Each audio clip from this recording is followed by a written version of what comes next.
Hi hello friends, once again welcome back to Andhra bulls lantern YouTube channel. నేను మీ friend రాజు. మరొక market update వీడియోతో ముందు రావడం జరిగింది. సో ఈరోజు మార్కెట్లో యాక్షన్ చూస్తే కనుక న్యూస్ అనమాట అండి. న్యూస్ డ్రైవ్ చేయడం జరిగింది. న్యూస్ గురించి ఆ డీటెయిల్స్ అన్ని మనం డిస్కస్ చేద్దాం. అయితే ఓవరాల్గా నిఫ్టీ మాత్రం ఆల్మోస్ట్ ఫ్లాట్గా క్లోజ్ అయింది. 28 పాయింట్స్ నెగిటివ్ క్లోజ్ అయింది. ఎఫ్ఐఎస్ 2300 కోట్లు సెల్ చేయడం జరిగింది. డిఐఎస్ 1300 కోట్లు బై చేయడం జరిగింది. So it's routine activity. So ఈ విధంగా మీరు చూస్తే కనుక ఇన్స్టిట్యూషన్స్ నెట్ సెల్లింగ్లో ఉండడం జరిగిందనమాట అండి. సో అయితే అడ్వాన్స్ డిక్లైన్ రేషియోలో మాత్రం కొంచెం స్ట్రెంత్ కనిపించింది. సో 38 కంపెనీస్ అడ్వాన్స్ ఉన్నాయి నిఫ్టీ 50లో అండ్ 12 డిక్లైన్ అనమాట అండి. సో 500 కంపెనీస్లో నిఫ్టీ 500 300 ఆల్మోస్ట్ అడ్వాన్స్ అనమాట అండి. అరౌండ్ 200 డిక్లైన్లో ఉండడం జరిగిందనమాట అండి almost, right. So advance decline ఇవన్నీ చూస్తే కనుక కొంచెం బయ్యింగ్ ఓవరాల్గా అనిపించినట్టు కనిపిస్తుంది. బట్ నిఫ్టీలో అయితే పెద్ద పెరగలేదు. సో మీకు ఈ సెల్లింగ్ మీకు అర్థమై ఉంటుంది కదా. సో ఎఫ్ఐఎస్ సెల్లింగ్ ఒక రీజన్. అండ్ ఇంకొక రీజన్ ఏంటంటే పెట్రోలియం ప్రొడక్ట్స్ మీద, సో ఏవైతే ఎక్స్పోర్ట్స్ ఉంటాయో సో వాటి మీద ఎక్సైజ్ డ్యూటీ విధించడం జరిగిందనమాట అండి. సో అందువల్ల ఏంటంటే కంపెనీస్ లైక్ రిలయన్స్, సో ఏవైతే మేజర్ జైంట్స్ ఉన్నాయో వాళ్ళందరూ రిఫైనరీస్ ఉంటాయి కదండి. వాళ్ళు ఏం చేస్తున్నారంటే క్రూడ్ ఇవన్నీ దే ఆర్ ఇంపోర్ట్ చేసుకుంటున్నారు. లైక్ రష్యా అక్కడి నుంచి చాలా చీప్ క్రూడ్ గవర్నమెంట్ ఇంటర్వెన్షన్ వల్ల సౌదీ నుంచి కానివ్వండి. సో క్రూడ్ మనకి రీజనబుల్గా కొంచెం బాగానే రావడం జరుగుతుంది. సో అయితే ఏం చేస్తున్నారంటే ఆ క్రూడ్ మనం తీసుకుంటున్నాం. ఆల్రెడీ ఇండియా ఇట్ సెల్ఫ్ చాలా డిమాండ్ ఉన్న కంట్రీ. మనకి డీజిల్ కానివ్వండి, ఏవియేషన్, ఏటీఎఫ్ కానివ్వండి, ఇవన్నీ కూడా అదర్ పెట్రోలియం ప్రొడక్ట్స్ అన్నీ కూడా చాలా రిక్వైర్మెంట్ ఉంది. మన ఎనర్జీ డిమాండ్ చాలా ఉందన్నమాట. Being highest populated country, right. So మన ఎనర్జీ డిమాండ్ చాలా ఉంది. ఇంకా రోజు రోజుకి పెరుగుతుంది. అందుకే we're moving towards alternative energy. So and solar renewable ఎనర్జీకి మనం షిఫ్ట్ అవుతున్నాం కదా. సో అయితే ఆయిల్ అండ్ గ్యాస్ అనేది చాలా బర్డెన్ అనమాట అండి. సో ఎస్పెషల్లీ క్రూడ్ ఆయిల్ ఇవన్నీ మనం ఇంపోర్ట్స్ చేసుకుంటున్నాం కదండి. సో అయితే ఏవైతే ఇంపోర్ట్ చేసినవి ఉన్నాయో అవన్నీ కూడా రిఫైన్ చేసి ఏవైతే ఫైనిష్డ్ ప్రొడక్ట్స్ వస్తాయో కొన్ని ప్రొడక్ట్స్ని companies like Reliance and all they export అనమాట అండి, రైట్. ఏవైతే ఎక్స్పోర్ట్ చేస్తుంటాయో ఆ ఎక్స్పోర్ట్స్ మీద ఇప్పుడు హయ్యర్ కాస్ట్ ఎక్సైజ్ డ్యూటీ విధించడం వల్ల సో కొంచెం మార్జిన్స్ మీద ప్రెషర్ వస్తుంది అనమాట అండి. సో ఈ కంపెనీస్ ఏవైతే ఉన్నాయో సో ఈ కంపెనీస్ యొక్క మార్జిన్స్ మీద కొంచెం ఇంపాక్ట్ ఉంటుంది కాబట్టి సో అవి చాలా రియాక్ట్ అవ్వడం జరిగిందనమాట అండి. సో ఎప్పుడైతే నిఫ్టీ హెవీ వెయిట్స్ రియాక్ట్ అయినాయో మీరు ఈరోజు చూస్తే కనుక సో నిఫ్టీ బాగా పడడం జరిగిందనమాట అండి. సో బ్యాంక్ నిఫ్టీ ఈరోజు సపోర్ట్ చేయడం జరిగింది. సో మార్కెట్స్ ఒకరోజు ఇలా ఒకరోజు అలాగే ఉంటున్నాయి కదా. సో మీరు చూడొచ్చు అనమాట అండి. హ్యూజ్ ఫాల్ అనమాట అండి విత్ కన్సిడరబుల్ వాల్యూమ్స్ తోటి లైక్ ఓఎన్జీసీ, రిలయన్స్ ఇలాంటి కంపెనీస్ అన్నీ సెల్లింగ్ ప్రెజర్ గురవడం జరిగింది ఫ్రెండ్స్, రైట్. ఓకే. సో ఎప్పుడైతే మేజర్ హెవీ వెయిట్స్ రిలయన్స్లో అలాంటి కంపెనీస్ ఎప్పుడైతే మీకు సెల్లింగ్ ప్రెజర్ వస్తుందో ఆటోమేటిక్గా ఇండెక్స్ మీద ఇంపాక్ట్ ఉంటుంది కదండి. సో అందువల్ల ఏంటంటే మార్కెట్స్ ఆటోమేటిక్గా సో కిందకి రావడం జరిగిందనమాట అండి, right. So coming to technical చూస్తే కనుక bank Nifty same story friends. So bank Nifty at least it was showing some strength అనమాట అండి. సో నిన్న కూడా మనం చెప్పడం జరిగింది కదా. So bank PE multiple around 18 below ఉంది కదా. సో అది కొంచెం అట్రాక్టివ్ వాల్యుయేషన్లో ఉంది కాబట్టి సమ్ ఈటీఎఫ్స్ అవి బయింగ్ జరుగుతుంది. But whatever it may be still we are below mid Bollinger line 20 period moving average కింద ఇంకా బ్యాంక్ నిఫ్టీ ఉండడం జరిగింది కాబట్టి సైడ్ వేసుకుంది ఉందని చెప్పాలి తప్ప స్టిల్ ఇంకా అంత స్ట్రెంత్ వచ్చిందని మనం చెప్పడానికి లేదనమాట అండి. సో స్టిల్ ఇంకా మనం కన్సాలిడేషన్ జోన్లో ఉన్నామని భావించాలి. అంతే కనుక ట్రెండ్ రివర్స్ అయిందని మనం నమ్మడానికి లేదు, రైట్. అయితే కొంచెం ఇంట్రెస్టింగ్ అనిపించింది ఏంటంటే నిఫ్టీ చార్ట్ అనమాట అండి. సో నిఫ్టీ చార్ట్ చూస్తే కనుక మీరు ఒక మంచి క్యాండిల్ ఏదైతే ఉందో హ్యామర్ టైప్ ఫార్మేషన్ వచ్చింది. సో అది కూడా మీరు చూస్తే కనుక towards end of the day so market close అయ్యే టైంకి మంచి బయింగ్ ఇంట్రెస్ట్ వచ్చిందనమాట అండి. యాక్చువల్ గ్యాప్ డౌన్ తర్వాత కంటిన్యూగా so Nifty gave up gains అనమాట అండి. So along with global peers Dow DAX ఇవన్నీ ఇండికేట్ చేస్తాయి కదా ఫ్యూచర్. దాని ప్రకారం మన మార్కెట్స్ కూడా పడడం జరిగింది. బట్ అల్టిమేట్గా పాజిటివ్ సైన్ ఏంటంటే towards end of the day it is able to recover the losses. Higher high form చేసుకుంటా మీరు చూడొచ్చు అనమాట అండి. అండ్ డే హైలో క్లోజ్ అయింది కాబట్టి which is also a good sign. So మీకంటే కింద నుంచి బయింగ్ ప్రెజర్ వచ్చినట్టు క్లియర్గా మనకు అర్థమవుతుంది కదా. సో ఈ క్యాండిల్ విక్ని బట్టి ఓకే కొంచెం స్వింగ్ డౌన్లో హ్యామర్ టైప్ ఆఫ్ ప్యాటర్న్ రావడం అనేది it is a good sign. అంటే కొంచెం బుల్లిష్నెస్ కొంచెం బయింగ్ ఉందన్నట్టుగా నిఫ్టీలో కనిపిస్తుంది అనమాట అండి, రైట్. అయితే still short term moving average ఏదైతే ఉందో 20 పీరియడ్ మూవింగ్ యావరేజ్ మాత్రం స్టిల్ దాని కిందే క్లోజ్ అయింది. అంటే స్ట్రెంత్ ఉంది కానీ అంత సూపర్ స్ట్రెంత్ అయితే లేదు అనమాట అండి. అది మనం క్లియర్గా అర్థం చేసుకోవాలి. సో అండ్ గోయింగ్ ఫార్వర్డ్ యాక్చువల్గా మనం చూద్దాం ఈరోజు మరి యూఎస్ మార్కెట్స్ ఏ విధంగా ట్రేడ్ అవుతున్నాయో చూద్దాం. సో నిన్నైతే డీప్ కట్స్ అనమాట అండి. సో నిన్న నెగిటివ్గానే క్లోజ్ అయినాయి. సో మీరు చూడొచ్చు అనమాట. యూరప్ యాక్చువల్గా పాజిటివ్గా ఉంది. సో మధ్యాహ్నం నేను చూస్తే కనుక it was trading positive but it started giving up it's gains అనమాట అండి. సో అండ్ నవ్వు మీరు చూస్తున్నారు కదా. సో మిగతా మార్కెట్స్లో కూడా ఎక్కడ కూడా అంత పాజిటివ్గా అనిపించలేదు హ్యాంగ్సింగ్ ఇవన్నీ కూడా. And now Nasdaq, Dow Jones ఇవన్నీ కూడా they are all now in red slightly. అంటే అంత అగ్రెసివ్ రెడ్లో లేవు కానీ బట్ ఎనీహౌ రెడ్లోనే ఉన్నాయి కాబట్టి ఈరోజు నైట్ ఎలా క్లోజ్ అయితే చూడాలి మరి. సో దీన్ని బేస్ చేసుకుని మన మార్కెట్స్ మండే ఓపెనింగ్ ఉంటుంది అనమాట అండి. So Monday US markets holiday friends.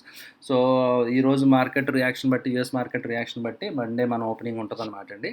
So అది ఏ విధంగా ఉంటుందో చూడాలి మరి. సో అయితే as of now it seems మళ్ళీ కొంచెం నెగిటివ్గానే కనిపిస్తుంది అనమాట అండి. సెల్లింగ్ ప్రెషర్, ప్రాఫిట్ బుకింగ్ కానివ్వండి, సెల్ ఆన్ రైజ్ మార్కెట్ కదా. సో క్లియర్ కట్గా ఇంకా ఇండికేషన్ అయితే మాత్రం వీక్నెస్సే ఉందని మనం భావించాలన్నమాట అండి. సో అందువల్ల ఏంటంటే so market is not in hurry. So market ఏమాత్రం తొందరపట్లేదు, తొందరగా పైకి వెళ్ళిపోదాం, అగ్రెసివ్గా ఇక్కడి నుంచి విపరీతంగా వెళ్ళిపోద్దేమో, బాటమ్ అయిపోయిందేమో, మిస్ అయిపోయిందేమో అని అలాంటి అజంప్షన్స్ ఇంకా చేయడానికి మనకి స్కోప్ లేదన్నమాట అండి. Right, okay.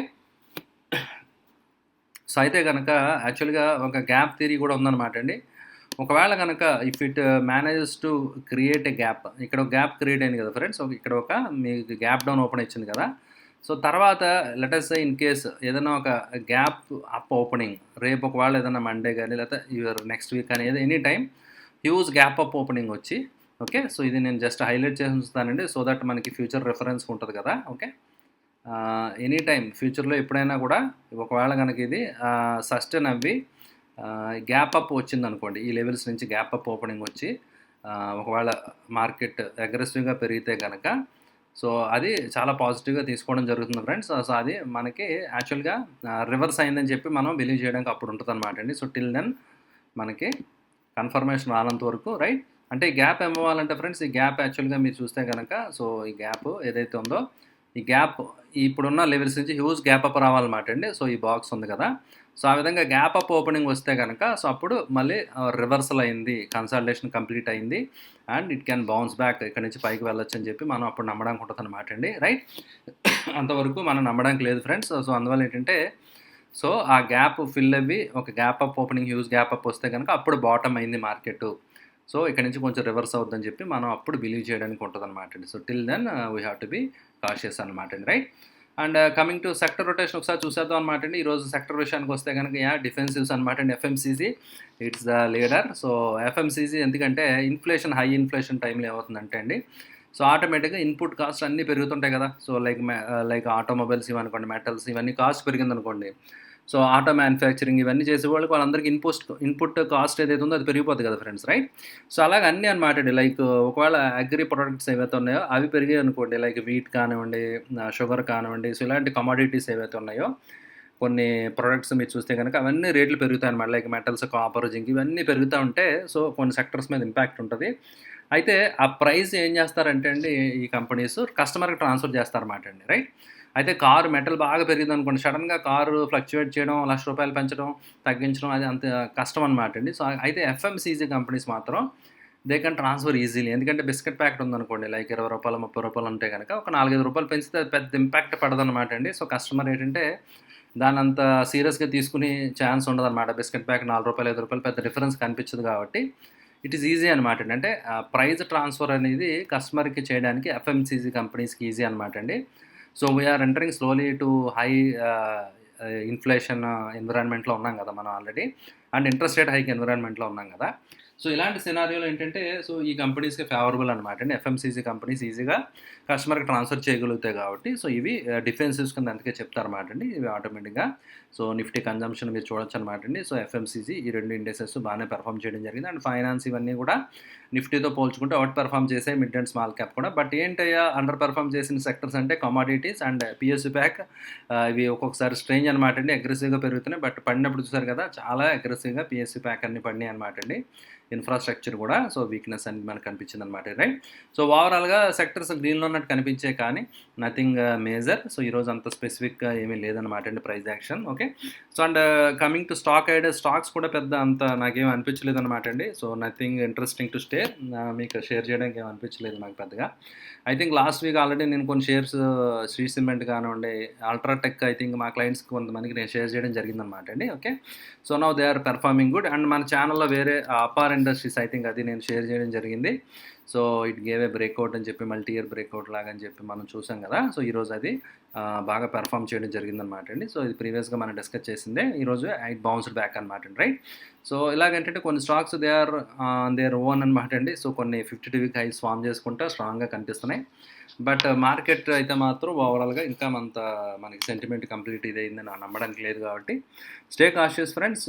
కాషియస్‌గా ఉందాం అనమాట అండి. కొంచెం ఒకవేళ ఏదైనా పొజిషన్స్ తీసుకున్నా stay light and positions and keep stop loss, proper stop loss and follow it స్ట్రిక్ట్‌గా స్టాప్ లాస్ దగ్గర మాత్రం ఎగ్జిట్ అవ్వడం మర్చిపోద్దనమాట. Right? Okay friends, with this let me thank you. ఇది ఈరోజు మార్కెట్ అప్డేట్ అండి. ఐ హోప్ ఈ వీడియో మీకు నచ్చిందని ఆశిస్తున్నాను. వీడియో నచ్చితే లైక్ చేయడం మర్చిపోద్దు. అదేవిధంగా మీ రిలేటివ్స్కి, ఫ్రెండ్స్ అందరికీ మన ఆంధ్ర బుల్స్ ఛానల్ తప్పకుండా తెలియజేయండి. Thank you for watching the video. Bye.